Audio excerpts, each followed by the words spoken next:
Thank you very much. My fellow Americans, good evening.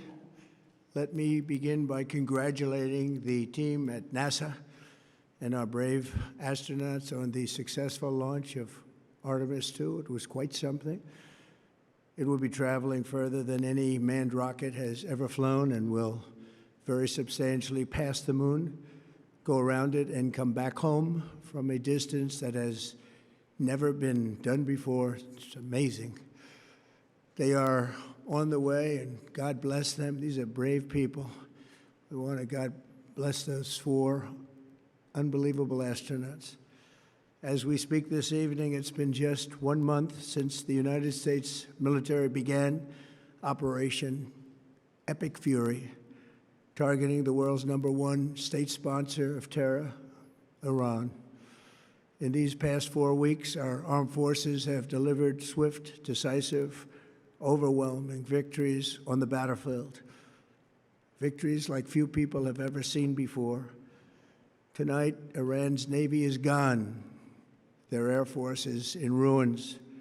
Their leaders, most of them terrorist regime they led, are now dead. Their command and control of the Islamic Revolutionary Guard Corps is being decimated as we speak. Their ability to launch missiles and drones is dramatically curtailed, and their weapons, factories, and rocket launchers are being blown to pieces. Very few of them left. Never in the history of warfare has an enemy suffered such clear and devastating large-scale losses in a matter of weeks. Our enemies are losing, and America, as it has been for 5 years under my presidency, is winning, and now winning bigger than ever before. Before discussing this current situation, I also want to thank our troops for the masterful job they did in taking the country of Venezuela in a matter of minutes. That hit was quick, lethal, violent, and respected by everyone all over the world. After rebuilding our military during my first term, we have by far the strongest military anywhere in the world, and now we're working along with Venezuela and are, in a true sense, joint venture partners. We're getting along incredibly well in the production and sale of massive amounts of oil and gas, the second largest reserves on Earth after the United States of America. We're now totally independent of the Middle East, and yet we are there to help. We don't have to be there. We don't need their oil. We don't need anything they have, but we're there to help our allies. Tonight, I want to provide an update on the tremendous progress our warriors have made in Iran and discuss why Operation Epic Fury is necessary for the safety of America and the security of the free world. From the very first day I announced my campaign for president in 2015, I have vowed that I would never allow Iran to have a nuclear weapon. This fanatical regime has been chanting death to America, death to Israel for 47 years. Their proxies were behind the murder of 241 Americans in the Marine barracks bombing in Beirut, the slaughter of hundreds of our service members with roadside bombs. They were involved in the attack on the USS Cole, and they carried out the countless other heinous acts, including the just horrible, bloody atrocities of October 7th in Israel, something that most people have never seen anything like it. This murderous regime also recently killed 45,000 of their own people who were protesting in Iran. 45,000 dead. For these terrorists to have nuclear weapons would be an intolerable threat. The most violent and thuggish regime on earth would be free to carry out their campaigns of terror, coercion, conquest, and mass murder from behind a nuclear shield. I will never let that happen, and neither should any of our past presidents. This situation has been going on for 47 years and should have been handled long before I arrived in office. I did many things during my 2 terms in office to stop the quest for nuclear weapons by Iran. First, And perhaps most importantly, I killed General Qasem Soleimani in my first term. He was an evil genius, brilliant person, a horrible human being, however, the father of the roadside bomb. And he lived just horrible, what he did. Iran would have been perhaps in far better, stronger position. Had he lived, we would have had probably a different conversation tonight. But you know what? We'd still be winning and winning big. And then, very importantly, I terminated Barack Hussein Obama's Iran nuclear deal, a disaster. Obama gave them $1.7 billion in cash, green cash. Took it out of banks from Virginia, D.C., and Maryland, all the cash they had. He flew it by airplanes in an attempt to buy their respect and loyalty, but it didn't work. They laughed at our president and went on with their mission to have a nuclear bomb. His Iran deal would have led to a colossal arsenal of massive nuclear weapons for Iran, and they would have had them years ago, and they would have used them. It would have been a different world. There would have been no Middle East and no Israel right now, in my opinion, the opinion of a lot of great experts, had I not terminated that terrible deal. And I was so honored to do it. I was so proud to do it. It was so bad right from the beginning. Essentially, I did what no other president was willing to do. They made mistakes, and I am correcting them. My first preference was always the path of diplomacy, yet the regime continued their relentless quest for nuclear weapons and rejected every attempt at an agreement. For this reason, in June, I ordered a strike on Iran's key nuclear facilities, an Operation Midnight Hammer. Nobody's ever seen anything like it. Those beautiful B-2 bombers performed magnificently. We totally obliterated those nuclear sites. The regime then sought to rebuild their nuclear program at a totally different location, making clear they had no intention of abandoning their pursuit of nuclear weapons. They were also rapidly building a vast stockpile of conventional ballistic missiles and would soon have had missiles that could reach the American homeland, Europe, and virtually any other place on Earth. Iran's strategy was so obvious. They wanted to produce as many missiles as possible, and they did, with the longest range possible, and they had some weapons that nobody believed they had. We just learned that out. We took them out. We took them all out so that no one would really dare stop them.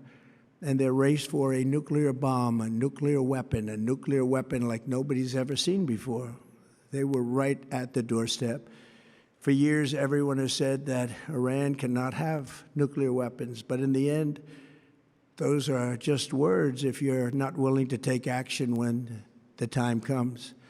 As I stated in my announcement of Operation Epic Fury, our objectives are very simple and clear. We are systematically dismantling the regime's ability to threaten America or project power outside of their borders. That means eliminating Iran's Navy, which is now absolutely destroyed, hurting their Air Force and their missile program at levels never seen before, and annihilating their defense industrial base. We've done all of it. Their Navy is gone. Their Air Force is gone. Their missiles are just about used up or beaten. Taken together, these actions will cripple Iran military, crush their ability to support terrorist proxies, and deny them the ability to build a nuclear bomb.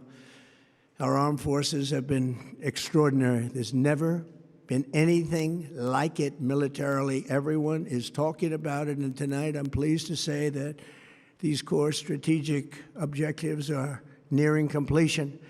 As we celebrate this progress, we think especially of the 13 American warriors who have laid down their lives in this fight to prevent our children from ever having to face a nuclear Iran.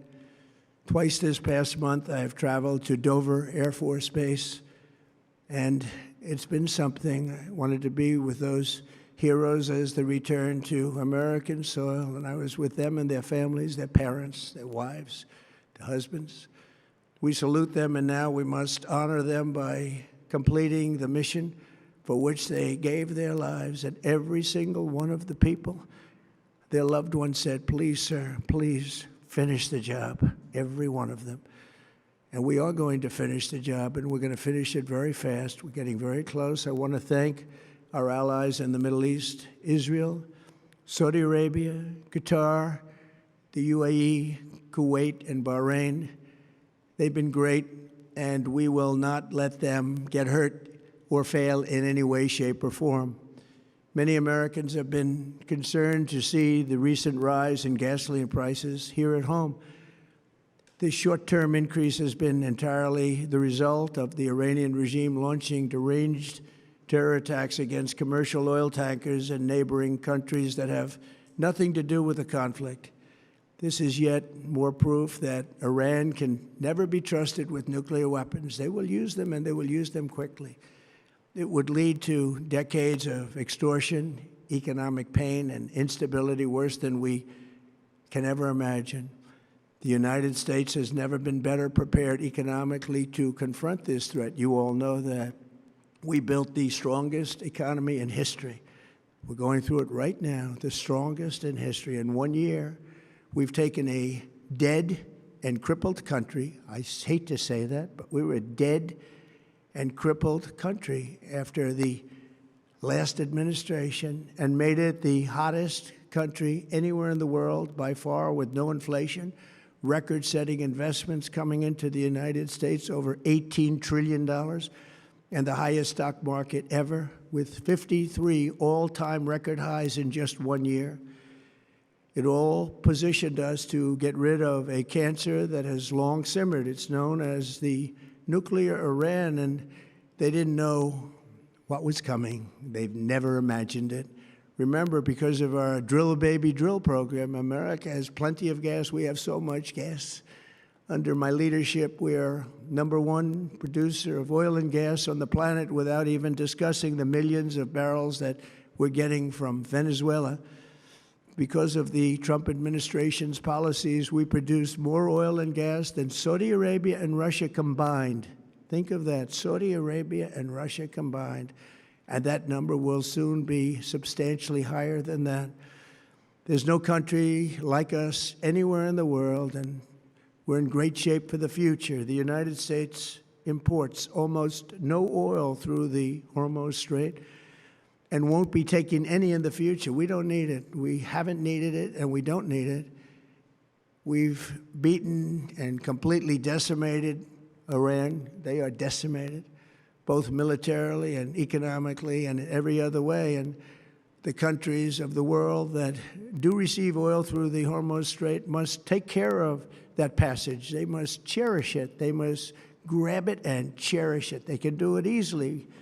We will be helpful, but they should take the lead in protecting the oil that they so desperately depend on. So to those countries that can't get fuel, many of which refuse to get involved in the decapitation of Iran, we had to do it ourselves. I have a suggestion. #1, buy oil from the United States of America. We have plenty. We have so much. And #2, build up some delayed courage. Should have done it before. Should have done it with us, as we asked. Go to the Strait and just take it, protect it, use it for yourselves. Iran has been essentially decimated. The hard part is done, so it should be easy.